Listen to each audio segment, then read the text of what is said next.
Tirupati collectorate ఎదుట వైఎస్ఆర్సీపీ యువజన విభాగం ధర్నా చేపట్టింది. మెగా డిఎస్సీ 2025 అక్రమాలపై సీబీఐ విచారణ జరపాలని వైఎస్ఆర్సీపీ శ్రేణులు డిమాండ్ చేస్తున్నారు. పద్మావతిపురం నుంచి కలెక్టరేట్ వరకు తిరుపతి సమన్వయకర్త భూమన అభినయ్ రెడ్డి నేతృత్వంలో బైక్ ర్యాలీ నిర్వహించారు. ఎడ్యుకేషన్ మినిస్టర్ నారా లోకేష్ రాజీనామా చేయాలని డిమాండ్ చేశారు. టీచర్ పోస్టులను అమ్ముకుని మెరిట్ లో ఉన్న నిరుద్యోగులకు అన్యాయం చేశారంటూ ఆగ్రహం వ్యక్తం చేశారు. సీఎం చంద్రబాబు నాయుడు కూడా రాజీనామా చేయాలని డిమాండ్ చేశారు. వైఎస్ఆర్సీపీ విద్యార్థి యువజన విభాగం నేతలు సీఎం చంద్రబాబు డౌన్ డౌన్ అంటూ నినాదాలు చేశారు.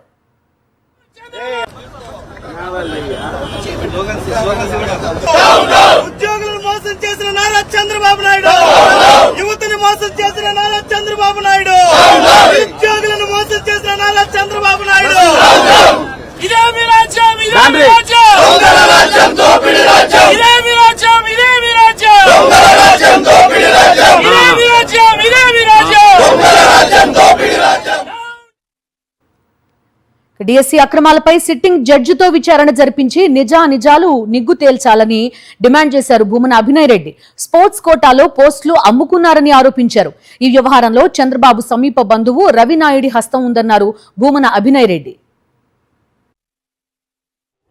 2025లో అత్యంత పెద్ద ప్రచార ఆర్భాటాలతో నోటిఫికేషన్ ఇచ్చి ఈ నియామక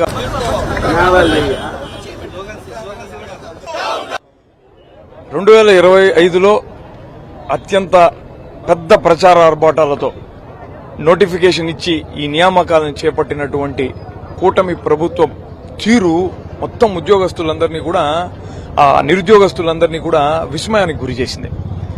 అసలు ప్రధానంగా వచ్చినటువంటి మొదటి ఆరోపణ, స్పోర్ట్స్ కోటాలో 421 పోస్టులు స్పోర్ట్స్ కేటగిరీలో భర్తీ అయినాయి.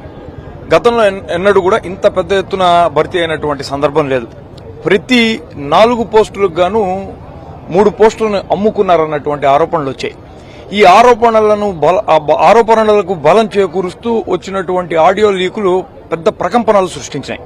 వీటివన్నిటి వెనక చంద్రబాబు నాయుడు గారికి సమీప బంధువుగా పేరుగాంచిన, ఇప్పుడు తిరుపతిలో పేట రౌడీగా వెలుగులోకి వచ్చినటువంటి రవినాయుడు హస్తం ఉందన్న మాట వాస్తవం.